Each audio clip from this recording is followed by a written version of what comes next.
Welcome to WhiskyCast, cask strength conversation featuring news and interviews from the world of whiskey. I'm Mark Gillespie, and this is episode number 1164 for May 31st, 2026. Coming up in a few minutes. When I left, Midleton had the capability of doing 63, 64 million litres of alcohol a year. This is the capacity to produce between 600,000 and 700,000 litres of pure alcohol a year. So quite smaller. I spent a couple of days this week visiting with Brian Nation and the folks at O'Shaughnessy Distilling in Minneapolis, the home of Keeper's Heart Whiskey. In addition to their sourced blends of Irish and American whiskeys, they're distilling their own American pot still whiskey, along with triple-distilled bourbon and rye whiskeys that will be released over the next year. Our distillery tour is coming up later on WhiskyCast In-Depth. The news is next on this week's WhiskyCast, whiskey's longest-running and most awarded podcast series. Hey friends, it's Gabriel with Jewers here. If you're watching the U.S. Open this year, or you've got Father's Day coming up and you just want to get it right, there's a bottle that I would keep an eye out for. I'll explain. Let's get started with the week's news. 2 more distilleries are shutting down production. Brown-Forman is stopping production at its Slane Castle distillery in Ireland. The Irish Independent reports the move is a strategic decision to protect the brand's long-term future. The current Slane Irish whiskey relies on sourced whiskeys and will remain on the market, and the distillery's visitors center at Slane Castle will remain open. The shutdown is expected to last several years. The future is much less certain for Few Spirits in Evanston, Illinois. Founder Paul Hletko posted on his Facebook page this weekend that the distillery's new owners are shutting it down. Heaven Hill acquired Few Spirits when it bought Sampson and Surrey in 2022. We have asked Heaven Hill for more details, but have yet to hear anything back. We'll have more on this next time around.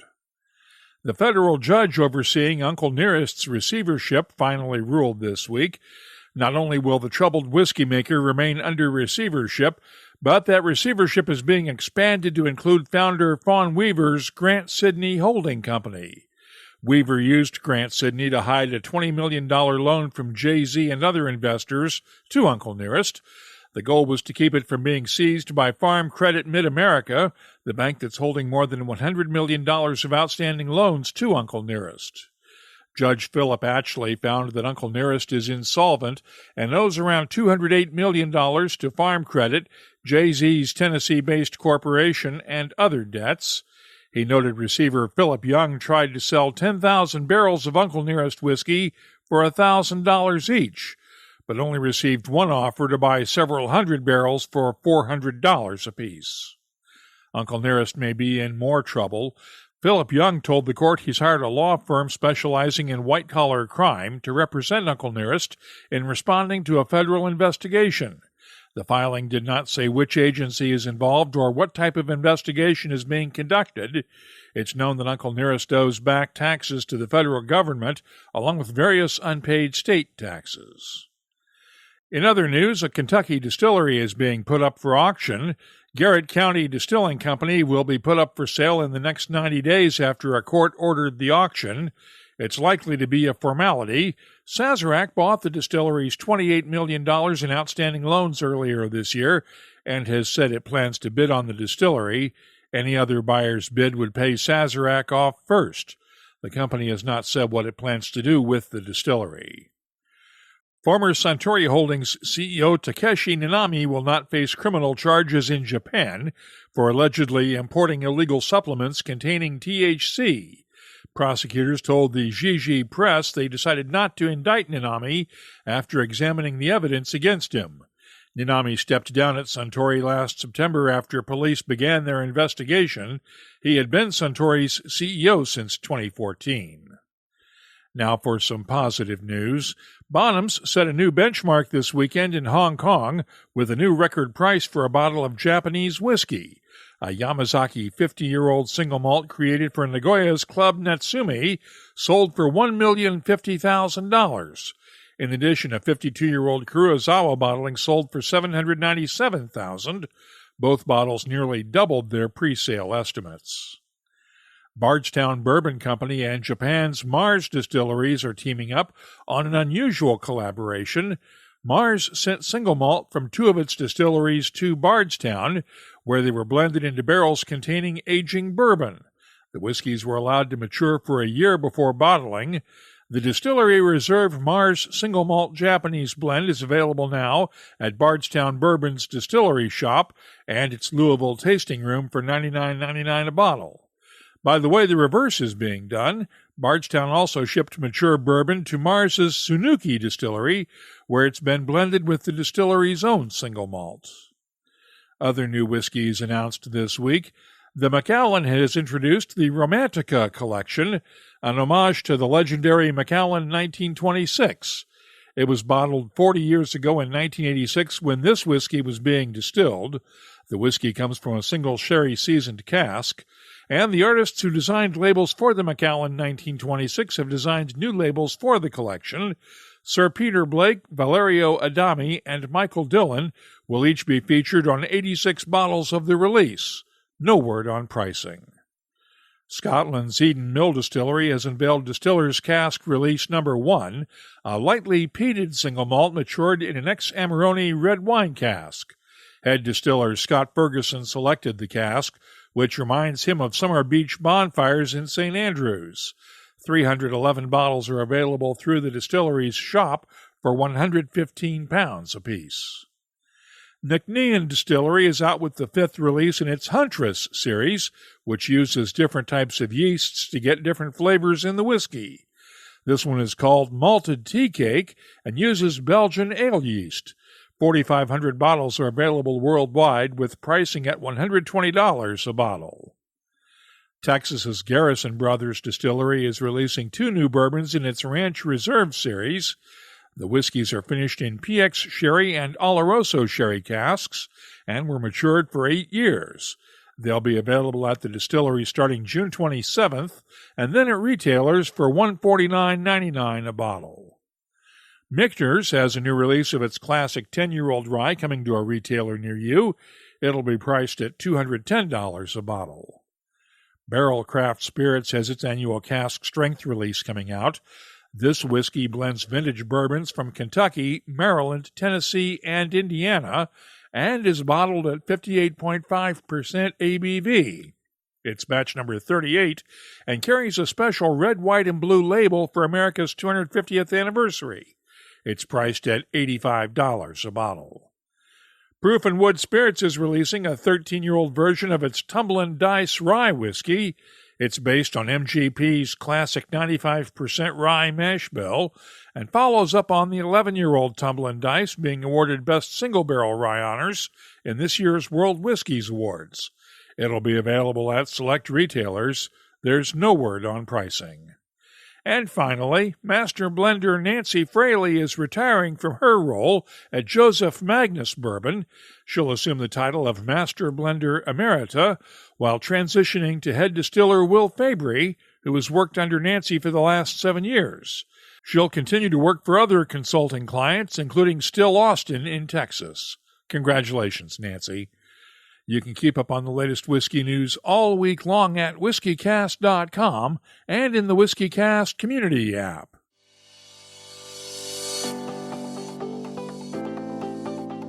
Let's check the calendar now and see what's happening around the world of whiskey. It's a busy week. Tickets are still available for the Whiskey Exchange's Bruichladdich 25th anniversary tasting Tuesday night in London, along with a port and port cask whiskey tasting on Thursday night.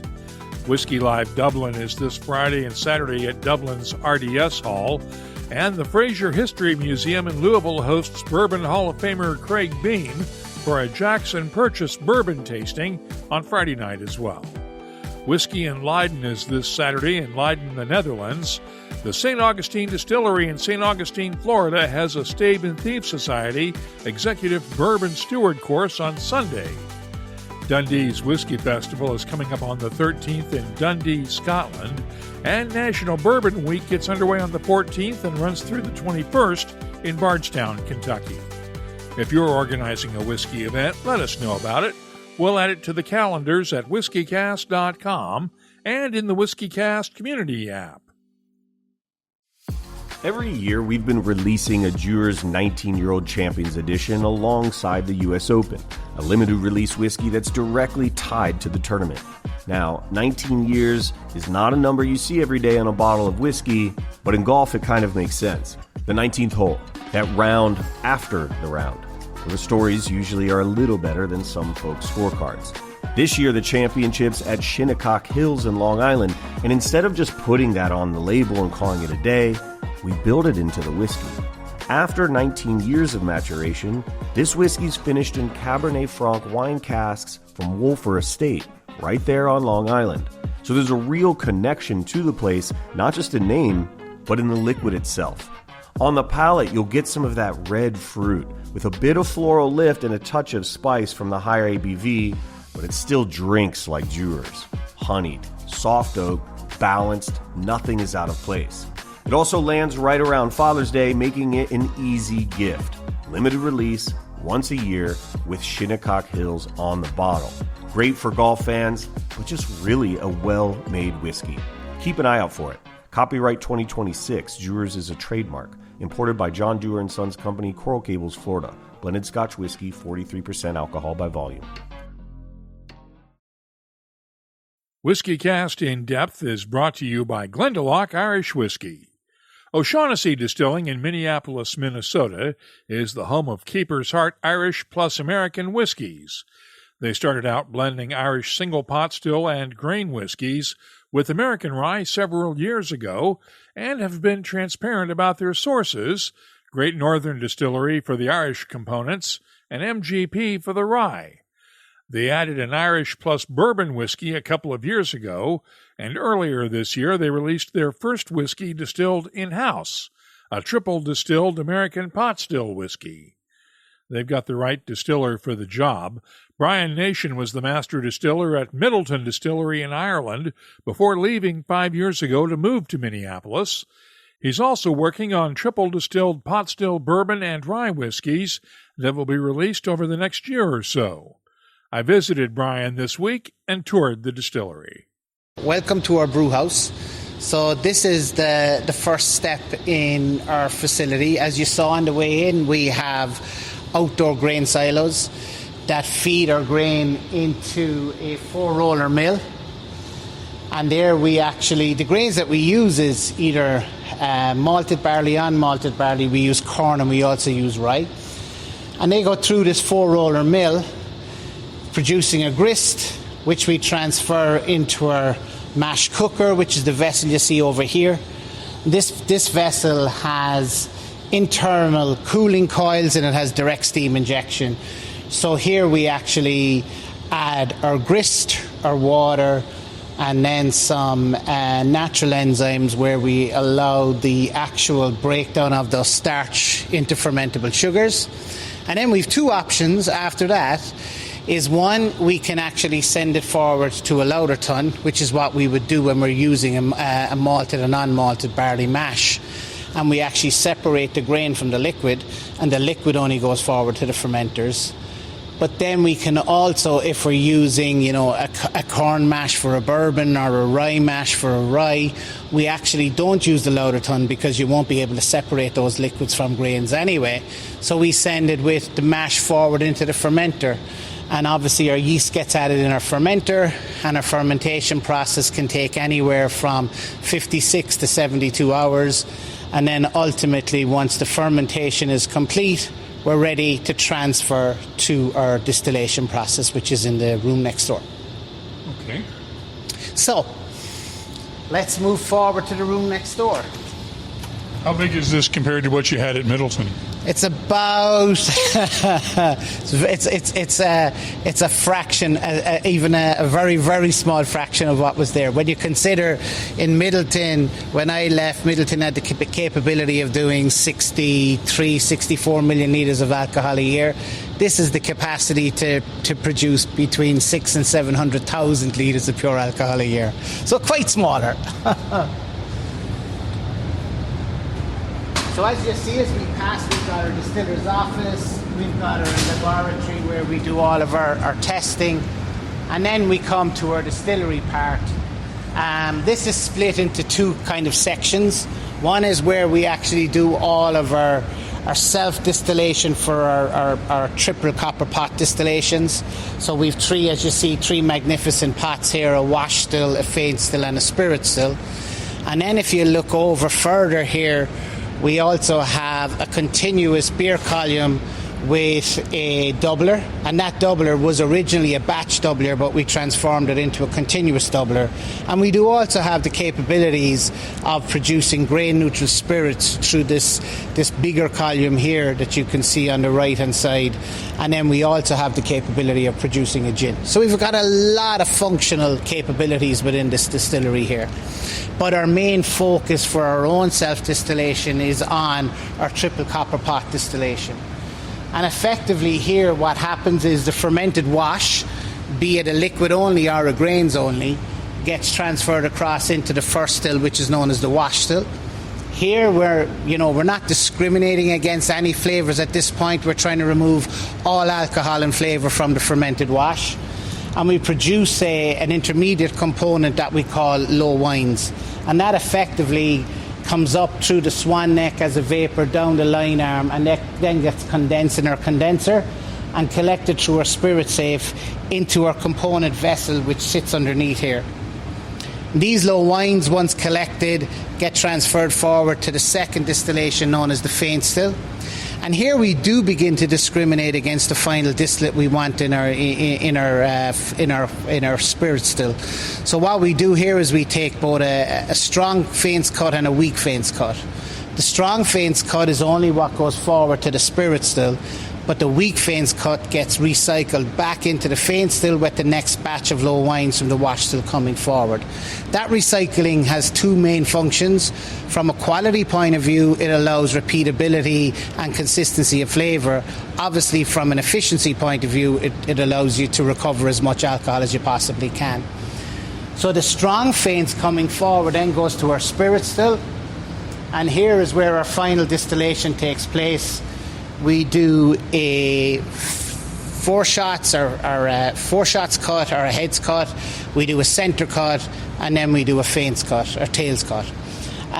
What's interesting here is that the heads and tails get recycled back into the spirit still with the next batch of strong faints coming forward from the faint still. Again, that recycling is extremely important to ensure consistency of final distillate coming out at the end of the distillation. If we weren't to recycle, what actually would happen is that your distillate at the end of each distillation would be different, and then the distillate quality for the distillery would be a combination of a number of different distillations. By doing these recycling at the faint stage and at the spirit stage, it allows you to have a guaranteed consistent taste profile coming out at the end of the spirits distillation each time. So it's almost like a 3 1/3 distillation. It's effectively like 3 1/3 to your point because of the recycling taking place. But ultimately, it's what we call true triple copper pot distillation. That recycling is really an important part for ensuring the balance in terms of the balance between each distillation, but also the consistency of flavour we produce. Now, you're making bourbon and rye using this same process, aren't you? We are, and that's the exciting part of all of this project, to be honest with you. Like, one of the things that we had to do immediately when we decided to do bourbon and rye on this style of distillation is that we had to modify the wash still. Because if you think about it, in traditional copper pots, the heating source is normally kind of pots or pans internally within the stills themselves. But when we're doing bourbon or rye, we actually have a grains in coming across from the fermenter into the wash still. And if you were to use pots or pans or heating coils within the actual still themselves, you're going to get burn on taking place. You're also going to get that burnt taint carrying over into the actual low wines. So what we did was we removed the internal heating coil within the actual pot still itself, and we replaced it with an external force circulated automated heat exchanger. And that allows us to create, first of all, the turbulence and velocity that we need to ensure that there's no burn on, which requires that ultimately means there's no burnt note coming across in the low wines. And that has allowed us to successfully do triple copper pot distillation for both bourbon and rye, and it's really exciting to see that maturing at the moment. I can't think of anybody else that's doing triple distillation of bourbon and rye. Yeah, I think we're fairly unique in that that's our sole focus, is doing that triple copper pot distillation. There may be one or two other distilleries that are doing, a part of their distillation might be triple copper pot, but we are solely uniquely doing that triple copper pot distillation, which for us makes it a unique selling point and also showcases the different style of distillation, creating that totally different taste profile, even though it's a classic bourbon or a classic rye whiskey. Where do we go from here? So here, do you want to talk about the columns, or do you want? Sure. Yeah. So we also have. You can make grain whiskey in these columns. Grain whiskey as well in these columns. So we have, when we were building the distillery, we gave ourselves quite a lot of flexibility. And that was important because when you're starting out new and you want to see and trial new styles of distillates, you want to have all of the capabilities at your fingertips. What I love about the pot distillation is that it's all manual distillation. It's not controlled in any way, shape or form by automation. Obviously a little bit different on the columns because you are looking to maintain a steady state in the columns to consistently get a distillate strength coming off the column at a particular temperature, so you do need to have more automated controls on that. But we use that column to produce what I would call your traditional style of bourbon and rye if you want to do a column distillate with a doubler. We did a lot of this for contract distilling. Obviously, the way distilling has gone at the moment, we're not doing any contract distilling for anybody because of the vast availability of whiskey on the market nowadays. But this is what we actually did use for it. And we did produce some other kind of innovative styles of distillation as well that we are just maturing and seeing how they actually turn out as well, which is quite exciting for the team especially. We've commissioned the grain neutral spirit still as well, and we've commissioned a gin still, but we haven't done anything on a wider market to actually release into the market. We do have vodka and gin that you can purchase at our distillery here when you're actually having a drink at the facility, but we don't really advertise that a lot because we're a whiskey distillery first, and people that come to visit our facility, we prefer them to try our whiskey cocktails and our whiskey neat before moving to vodka or gin. How is business going these days? Look, business is, we're all aware of how strange the business is, the American whiskey market is at the moment. I think we're kind of fortunate in one sense in that we're releasing innovative whiskies onto the market in this type of time. And, that's one of the things with bigger distilleries that tends to fall by the wayside when things begin to tighten up. But our whole premise and our whole focus is creating innovative whiskies and new to kind of world whiskies. So we're in a little bit of a fortunate space in that, but there's no denying that, seeing the way the whiskey trends are at the moment, it's a little bit sad to see, but I'm a full believer in that this definitely comes in waves and troughs. We're in a trough at the moment, but the only way is up, and I like that because I think we'll be placing ourselves in the market to, when whiskey does rebound, to see a lot more people try our products and have to taste new styles of whiskey, not just the regular whiskies that have been on the markets over the years. How often are you running the stills now? Because I noticed they're silent right now. Yeah, they're silent. They've been silent for the last number of months. Our intention is to actually get them back up and running in Q3 of this year. And that will require us to actually do a mini recommissioning. But then hopefully what we will do is from kind of end of Q3 moving forward, they will run on a consistent basis after that. But we did give ourselves a slowdown in production when everything was level setting. We had to move away from from contract distilling on the columns as well, which obviously was providing us an ability to run capacity on a longer scale as well. But obviously that all stopped, so we had to reset, and now we're looking forward to Q3 where we'll start commissioning again and rerunning the stills. But that's the exciting part, seeing that come to life again. We've 3 amazing distillers here.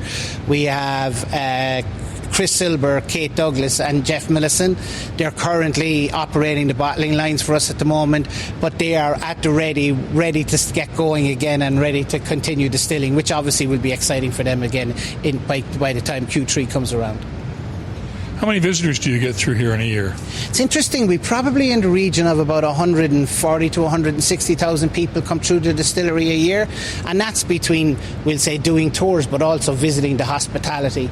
And what's brilliant about it at the moment is that there's still so many people that are visiting it for the first time.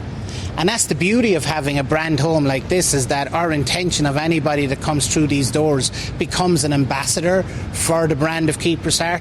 And we do a good job of it with the quality of the cocktails and the food we provide at the distillery. The tours are absolutely amazing. As you can see, there's a lot of time and effort after being put into the education boards in order to give people as much or as little information as they want when they come around the tour.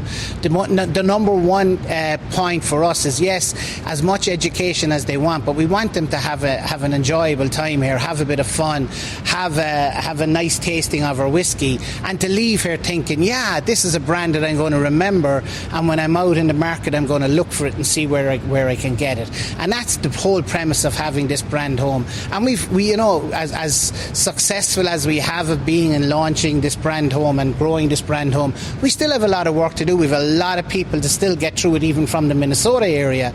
So there's a lot of work left to be done, but we definitely have had a great start with it. So here is our maturation, I suppose, introduction area. And we don't mature our whiskey on site here at the facility. We actually mature some whiskey about a mile away from here, but the bulk of our whiskey is actually stored about 2.5 hours away at Panther Distillery up in O'Shaughnessy. It's great because they have a lot of storage capacity, and we have a great relationship with the guys, so they mature our whiskey for us up there. But as you can see, we put effort into explaining the whole maturation process. You see the wooden boards here.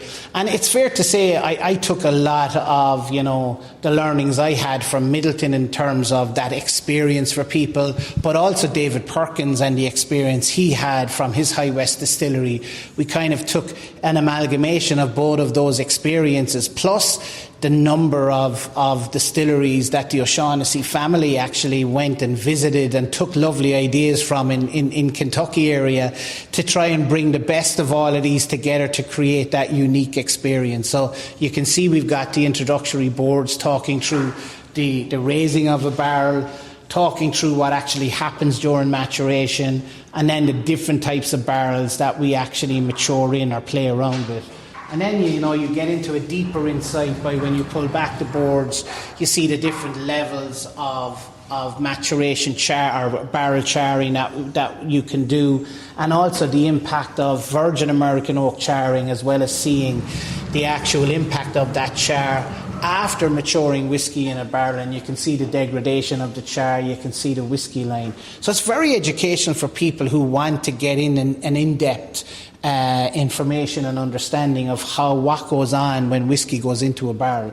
And we've got a lot of very, very positive feedback from these tours. Then, you probably see this in a number of different distilleries trying to showcase the angel share and the impact of whiskey sitting in a barrel over time. You see the losses taking place, you see the change in colour, and it does give people a real appreciation and understanding of why the older whiskey becomes, the more expensive it becomes as well, when you see that drop in volume and you see the amount of time that it's taking up living in a barrel and taking up essentially real estate in a warehouse over a period of time. So I think all of these small things give people nice little tidbits of information that they can take away and kind of gather as they go through their experience here, and they come away with a little bit more knowledge, or more knowledge than they had going in, hopefully anyway, and definitely as ambassadors of Keeper's Heart. Now, you said that your barrels are matured about 2.5 hours north of here? Yeah. How does the Minnesota climate affect maturation? Well, the Minnesota climate, if we were let the Minnesota climate do its own thing, we'd have very, very slow maturation. But what we actually do is we mature a whiskey in some temperature-controlled warehouses so that during the winter we don't leave it get to those depths of cold. We generally go to between kind of 55 to 60 degrees Fahrenheit to maintain a level of control so that there's always something happening within the barrel. And we found that has worked well with the quality of the distillates that we're seeing maturing over the last number of years. Keeper's Heart Pot Still Rye will be out this September, with the Pot Still Bourbon to follow in mid-2027. Thanks to Brian Nation for the tour. And full disclosure, I was in Minneapolis as the guest of O'Shaughnessy Distilling, but as always, full editorial control over the content of this segment remains with WhiskyCast. That's WhiskyCast In-Depth, brought to you by Glendalough Irish Whiskey. Our story begins in the wilds of County Wicklow, the Garden of Ireland, a place where nature moves slowly and meaningfully. Some whiskies blend in. Glendalough Double Barrel stands apart. I'm Rowdy Rooney, head distiller here at Glendalough, and I personally oversee our whiskey making process from start to finish. We do things slowly, and we do them right. We start with a smooth, single-grain Irish whiskey. We age it in flame-charred American oak for soft vanilla and a honeyed depth. Then we finish it in Oloroso casks from a small bodega in Spain. Casks we season and ship ourselves to make sure the wood is still alive with character when it arrives. That kind of care gives Glendalough Double Barrel its rich layers of dried fruit, warm spice, and signature smoothness. This is a whiskey at its own pace, and it's worth every second. This is Glendalough Double Barrel, crafted to stand apart. This week's tasting notes are brought to you by Lost Lantern Whiskey, shining a light on the independent spirit. I've already shared my tasting notes for the Keeper's Heart American Pot Still earlier this year, but there's a Keeper's Heart Irish Plus American 110 proof available. As you might expect, it's bottled at 55% ABV and is the same blend of Great Northern Distillery pot still and grain with MGP rye. The nose is biscuity with tree fruits, soft spices, and a touch of oak. The taste has a nice balance of pepperiness and fruity character with cinnamon, white pepper, tree fruits, and a hint of honey, leading into a long, peppery finish. I'm scoring the Keeper's Heart Irish Plus American 110 proof whiskey a 93. Earlier this year, Heaven Hill released the Deatsville Commemorative Edition from its soon-to-be-archived Deatsville warehouses near Bardstown. It's a 13-year-old bourbon, and I received a sample this week. It's bottled at 54.5% ABV. The nose has notes of tobacco, leather, caramel, tree fruits, vanilla, and honey. The taste is peppery and intense with cinnamon, black pepper, and chili powder spices that fade to reveal tobacco, leather, and honey. The finish is long and warming, and I'm scoring the Heaven Hill Deatsville Commemorative 2026 edition a 94. Finally, Maker's Mark has released this year's edition of Star Hill Farm Wheat Whiskey. It's a blend of 7- and 8-year-old whiskeys bottled at 58.2% ABV. The nose has touches of citrus, chocolate, honey, vanilla, and soft spices. The taste has a touch of chocolate-covered cherries, a slow onset of spices with cinnamon, clove, and allspice notes that build to a nice crescendo, and touches of raisins and dried figs in the background. The finish is long and spicy. This one is excellent. I'm scoring the 2026 Star Hill Farm Wheat Whiskey a 95. This week's tasting notes are brought to you by Lost Lantern Whiskey. Lost Lantern is changing how people discover American whiskey. Lost Lantern is not a distillery. They hit the road and hand-select special barrels from some of the brightest craft distilleries in the United States. Each release is limited, often a single cask or a blend they create in-house. The label tells you exactly where it comes from and who made it, so you know the story behind what's in your glass. Lost Lantern, shining a light on the independent spirit. Let's open up the inbox now and see what people are talking about this week. I posted a photo of a cold beer on Saturday as my hashtag Saturday afternoon sip and mentioned that I was at Kings Road Brewing in Haddonfield. John Newfree immediately piped up on Blue Sky, "Not regrettably dry anymore?" Well, it's not quite as simple as that. We have a brew pub now in Haddonfield, but there are still no liquor sales and the restaurants are all BYOB, so it's still regrettably dry. J-Mac posted about his travels this week in the WhiskyCast community app. On a recent trip between Kansas City and Chicago, we stayed the night in Iowa City so I could get to Cedar Ridge. Been a big fan of what's coming out of Swisher. Had a great time and left with the Double Barrel Rye and Pete and Sherry Married. Both of those are solid choices. I'm also a big fan of what they're doing at Cedar Ridge. And Tyrone Cote of Halifax, Nova Scotia posted this weekend in the app, "Attended an Ardbeg Day yesterday. They are always fun events and provide the opportunity to catch up with old friends and meet new enthusiasts. This year's special release was Dolce, celebrating their Italian-themed La Dolce Vita Isla-style event. It blends classic Isla peat with sweet Sicilian Marsala wine casks and bourbon barrels. Invariably, the discussion turned to, what did you think of it? Reflecting on it, I came down to a few thoughts. 1, my palate, my ability to discern various flavors is about average, and I can easily miss subtleties depending on my energy and hunger levels, as well as surrounding noises and smells. Number 2, my sweet tooth. I really enjoy sweets, so when I heard the description of this whiskey, I was immediately thinking of the level of sweet that I enjoy, which may be more than the average person. 3, whiskey maker's judgment. When making a whiskey, the producer will want to ensure that the final product is accessible to as wide a group of people as possible.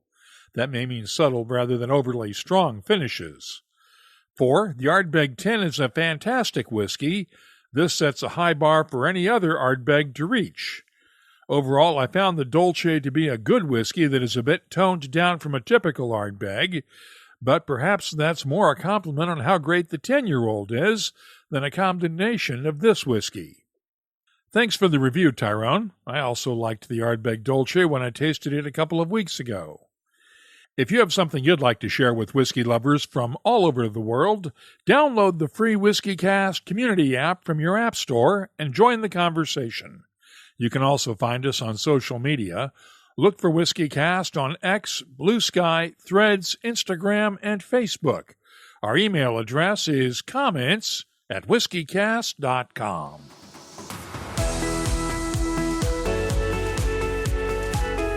That's all for this week's WhiskyCast. Behind the Label will return next week. You'll find links for the stories in this episode in our show notes at whiskycast.com. That's also where you'll find the calendar of events, my tasting notes, and a complete archive of our past episodes going all the way back to 2005. Don't forget to leave a review or comment in your favorite podcast app, and be sure to hit the like button. That helps other whiskey lovers discover the show. We'd love to hear from you. Look for WhiskyCast on all of the major social media apps. And our email address, again, comments@whiskycast.com. Our latest release of Dewar's 19-year-old Champions Edition, finished in Cabernet Franc wine casks, made for the 19th hole, and one worth having around when you get there. Keep an eye out for it. Cheers, friends.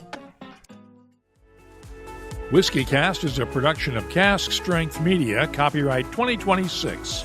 And comes to you each week from the charming, yet regrettably dry town of Haddonfield, New Jersey. I'm Mark Gillespie, reminding you that when you drink, please drink responsibly. Thanks for listening, and I'll talk to you next week.